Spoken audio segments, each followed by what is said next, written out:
ግድብ ስናጠናቅቅ ግን በዓለም ላይ በሀገር ውስጥ በባንዳው በገንዘቡ ስንትና ስንት ምክንያቶች አሉ ለመተው ምክንያት ለመስጠት።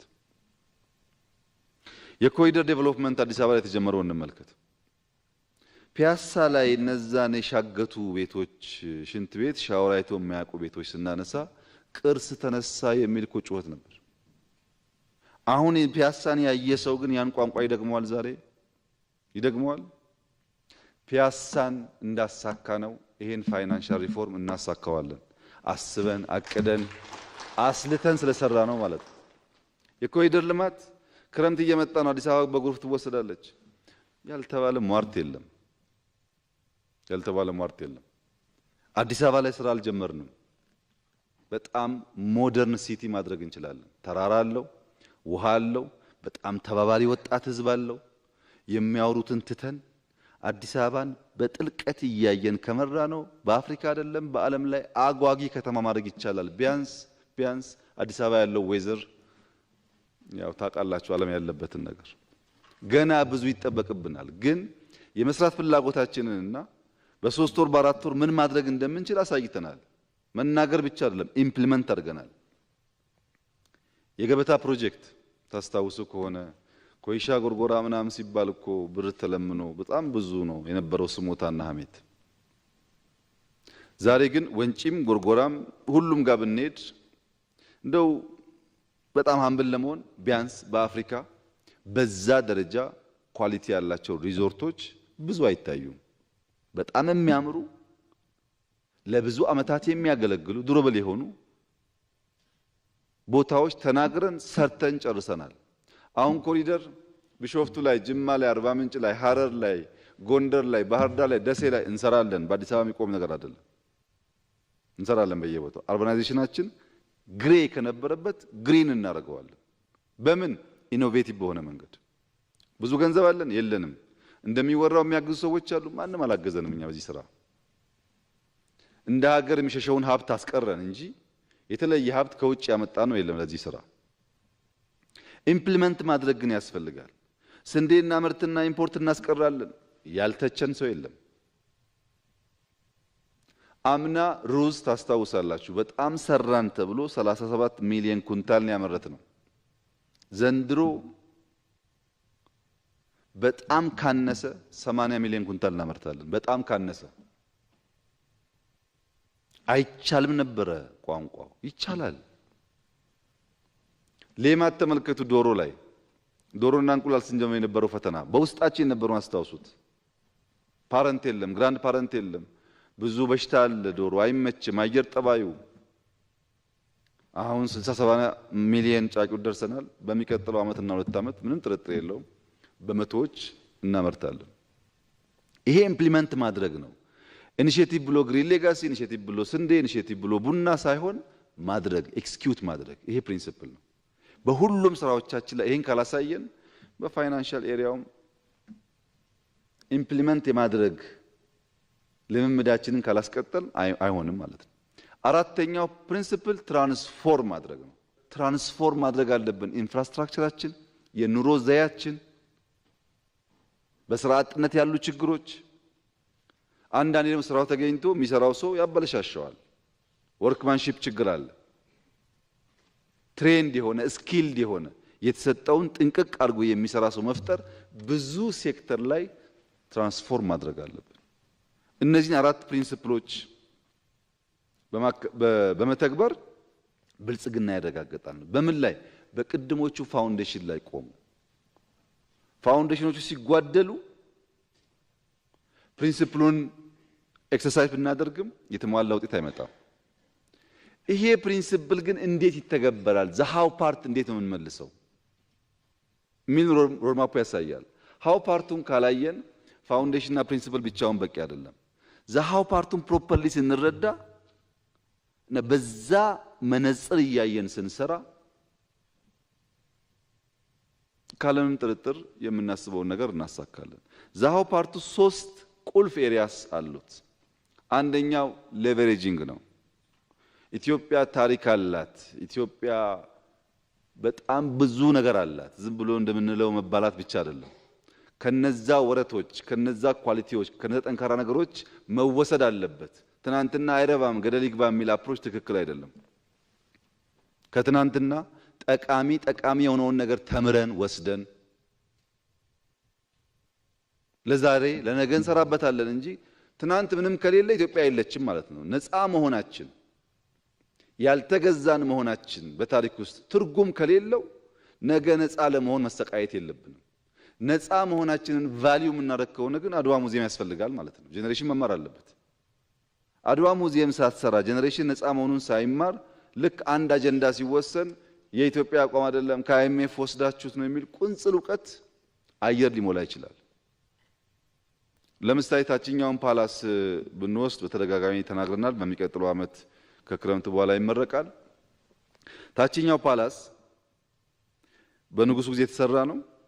በጣም ጥሩ ስራ ነው ከማርጀቱና ከመቆሸሹ በስተቀር። አሁን አድ የተደረገበት ቫልዩ ግን ቤተ መንግስቱ ከነበረው ይዞታ ይበልጣል። ምንም ጥርጥር የለውም። በጣም ሰፊ ግንባታዎች ተካሂደዋል። እዚህ ግንባታ ውስጥ 5-10 የሚጠጉ ፓርትነርስ አሉ። በተወሰነ ደረጃ የፈረንሳይ መንግስት አግዞናል። በተወሰነ ደረጃ ግለሰቦች የፈራረሱ ቤቶች፣ ጥንታውያን ቤቶች በጣም አስቦ ጠግነው ሬስቶራንት አድርገዋል። እዛ ግቢ እንደምታውቁት ፍልውሃ አለ። ያን ፍልውሃ 2-3 ሰዎች ይጠቀሙበት ነበር። አሁን የኢትዮጵያ ሕዝብ መጠቀሚያ እንዲሆን ስለታሰበ በጣም ሞደርን የሚባል ስፓ አለው። ሂስቶሪካል ነገር አለው። በርካታ ነገር አለ። ግን ቅድም ባነሳሁላችሁ ኢኖቬቲቭ በሆነ አፕሮች ሰራ ነው እንጂ ምንም አይነት ከመንግስት ገንዘብ ጋር የሚያያዝ ጉዳይ የለውም። ለምሳሌ በተደጋጋሚ ጫካ ይነሳል። ጫካን እንኳን ጨርሶ ማሳየት ነው ጥሩ የሚሆነው።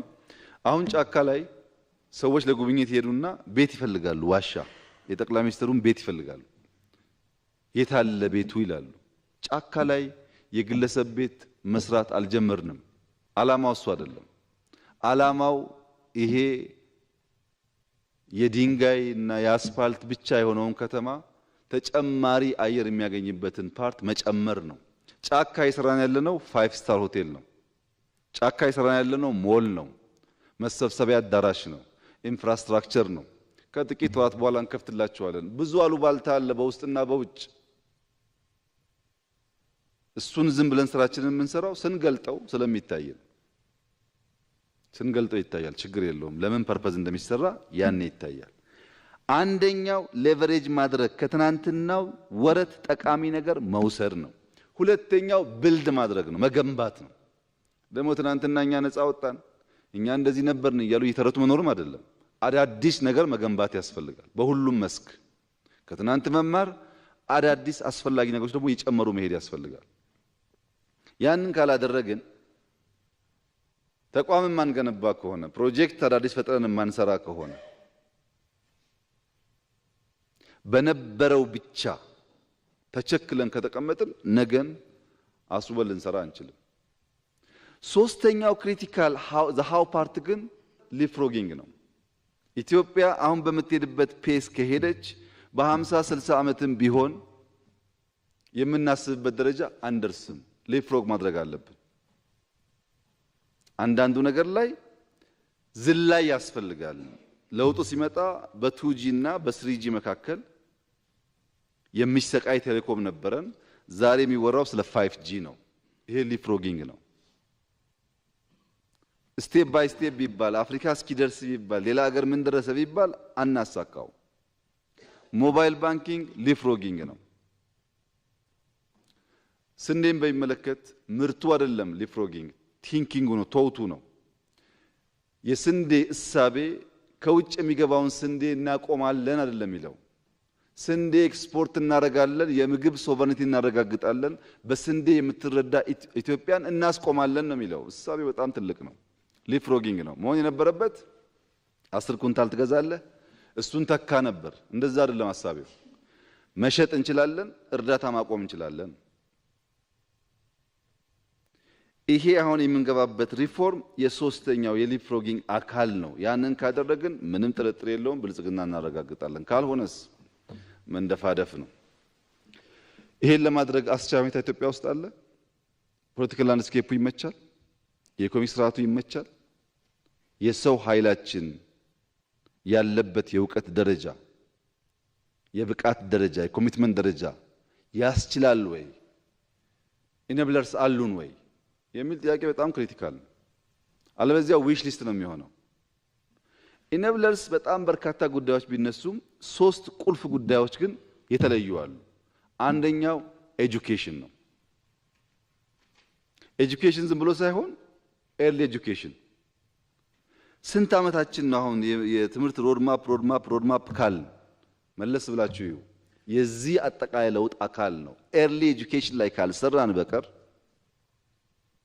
ኢኮኖሚ በምንለው ደረጃም ቢሆን የሚሸከመው አቅም የለም። ኤርሊ ኤጁኬሽን በሚመለከት ባለፉት 5-6 ዓመታት ከ30 ሺህ በላይ ኪንደርጋርተን የህፃናት መዋለ ህፃናት ተገንብተዋል ኢትዮጵያ ውስጥ 30 ሺህ በላይ። እዛ የተማረ ሰው 5 ዓመት 6 ዓመት 7 ዓመት ላይ ትክክለኛው ዘር የተዘራበት ሰው ነው አገር ወዶ የሚጠብቀው በሚል ህሳቤ ማለት ነው። ዩኒቨርሲቲ ላይ ያው ሁሌ የምታውቁት ነው። ከፍ ሲል ለወጣቶችስ 5 ሚሊዮን ኮደርስ እንዴት ነው የምታዩት? 5 ሚሊዮን ኮደርስ እንኳን ተግባሩ ህልሙና ቅጀቱ እኮ በቂ ነው። የስንት ሀገር ፖፑሌሽን ነው 5 ሚሊዮን ህዝብ ማለት? 5 ሚሊዮን ወጣት ኮደርስ አስተምረን በሀገር ውስጥም ኢንተርናሽናሊም የቤት ሰራተኞች ከምንልክ የተማረ ስኪልድ ሰው ብንልክ ያዋጣል በሚል እኮ 5 ሚሊዮን ወጣት በተለያየ የኮዲንግ ኤሪያ ላይ እንዲማር ሰፊ ስራ ተጀምሯል። ይሄ 5 ሚሊዮኑ በጣም ባጭር ጊዜ ከፈጠን ሊጠናቀቅ ይችላል። ከታች የሚመጣውና መካከል ላይ ያለው ይሄ ሲዘጋጅ የኢኮኖሚ እድገቱን የሚሸከመው ትውልድ ይፈጠራል። በምን? በኤጁኬሽን። አንዱ ኢኔብለርስ እሱ ነው። ጄኔሬሽን ላይ መስራት፣ የትምህርት ኳሊቲ የሚያጨቃጭቀን ፈተና የሚያጨቃጭቀን ከዚህ ጋር የሚያያዝ ነው። ሁለተኛው ኢኔብለርስ ፖሊሲ ነው። ዝም ብሎ የተደፋፈኑ ፖሊሲዎች አሉ። ፕራግማቲስት ያልሆኑ የአይዲዮሎጂ እስረኛ የሆኑ የኛ መስመር የኛ ሐሳቤ ያሉ የኢትዮጵያን ልማትና ጥቅም ያላስቀደሙ የፖሊሲ እሳቤዎች ነበሩ። በጣም በርካታዎቹ ተቀይረዋል። በማክሮ ኢኮኖሚክ ረገድ የሚታዩ፣ በሴክተር ረገድ የሚታዩ። ለምሳሌ ኢንዱስትሪን ብቻ ብንወስድ ግለሰቦች ፋብሪካ ፕላንት ከማድረጋቸው በተጨማሪ ኢንዱስትሪያል ፓርክ ብለን ጀምረናል። በሊፕሮጊንግ ቴክኖሎጂካል ኢንዱስትሪያል ኢንቫይሮንመንት እንፍጠር፣ ናኖ ቴክኖሎጂን ሮቦቲክስን አፕላይ እናድርግ፣ ፍሪ ትሬድ ዞን ፈጥረን እንደ ሲቲ ያሉ ኢንዱስትሪዎች እንፍጠር፣ ብዙ ገንዘብ ሳናወጣ ሳንበደርበት። ኢንዱስትሪያል ፓርክ ብድር ነው እንደምታውቁት። ተበድረን እንደገና ደግሞ የታክስ እፎይታ እያልን ክፈሉ ስንባል ኢንዱስትሪው ምንም አያመጣም። ፍሪ ትሬድ ዞን ግን ባህሪው እንደዛ አይደለም።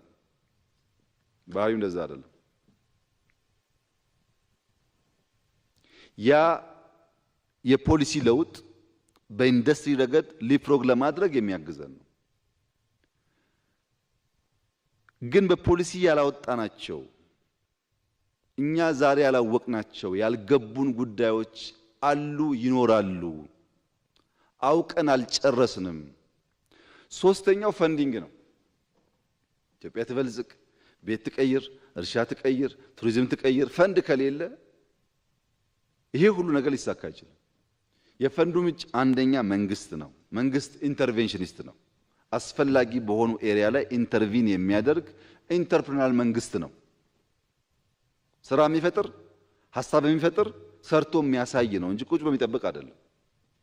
ሁለተኛው ፕራይቬት ሴክተሩን ኢምፓወር ማድረግ አለብን። ፕራይቬት ሴክተር ባለፉት 4-5 ዓመታት አጠቃላይ ዲስፐርስ ከሚደረገው ብድር ውስጥ 70-80% ለፕራይቬት ሴክተር ይሰጥ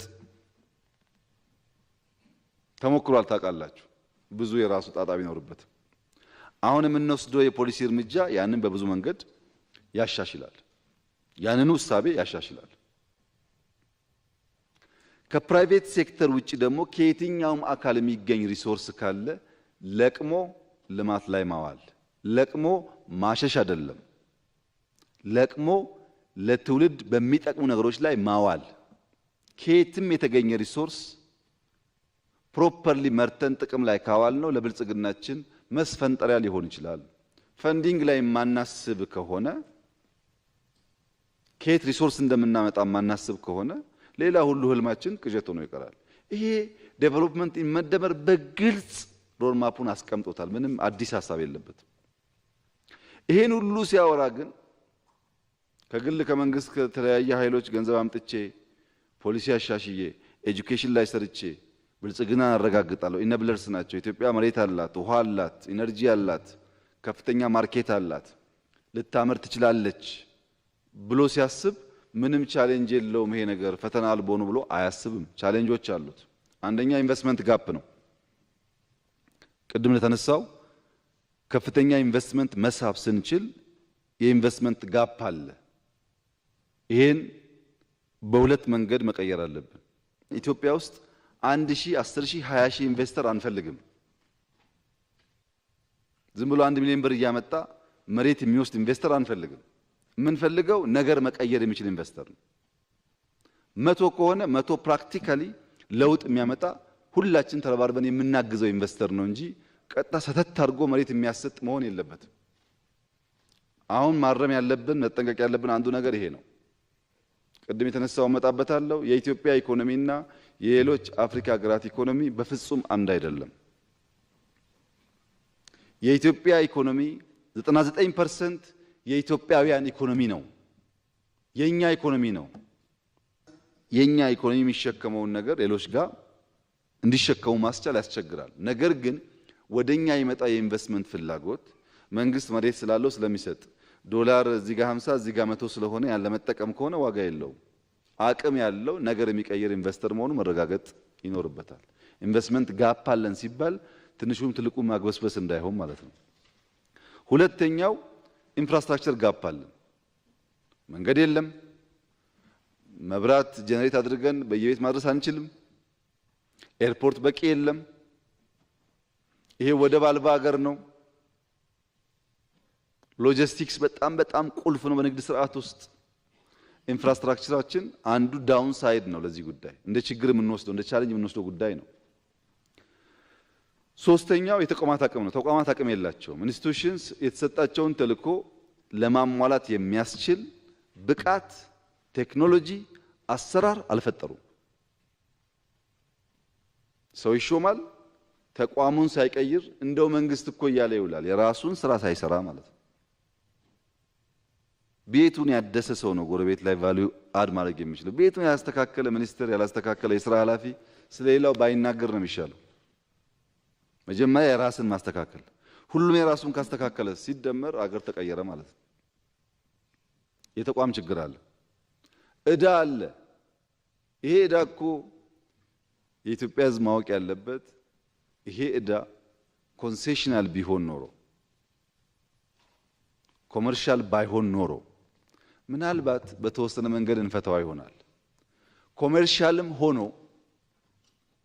ለታለመለት ዓላማ ሙሉ በሙሉ ውሎ ቢሆን ኖሮ 100 ብር አመተን ለስራው አውለን ቢሆን ኖሮ ኮመርሻልም ሆኖ ባቀርነው ጊዜ ጨርሰን ቢሆን ኖሮ ኮመርሻልም ሆኖ መክፈል እንኳን ቢያቅተው ራሱን ማስተዳደር ቢችል ኖሮ የኢትዮጵያ ጅቡቲ ባቡር እኮ እስከ ትናንትና ድረስ ሰብሲዲ ይደረጋል። ራሱ ረን ማድረግ አይችልም እንኳን ዕዳ ሊከፍል።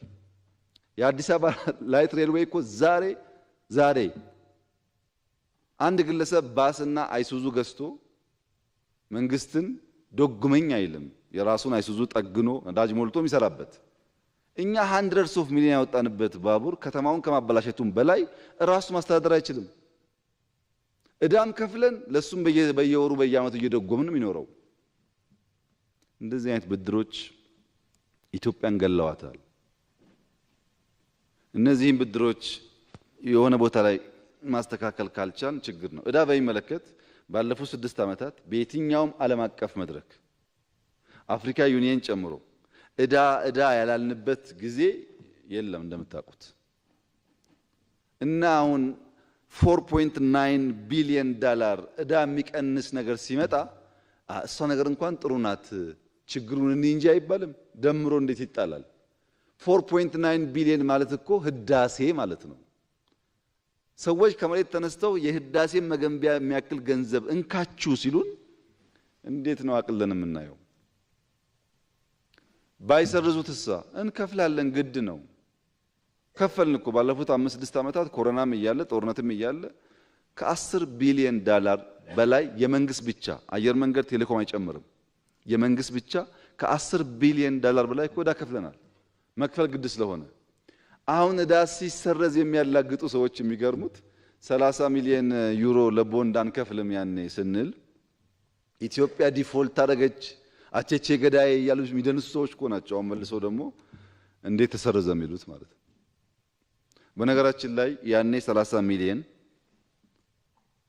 አንከፍልም ያልነው የዩሮ ቦንድ የዚህ ሪስትራክቸሪንግ አካል እንዲሆን ግፊት ለመፍጠር ነው። ምን አገኘን?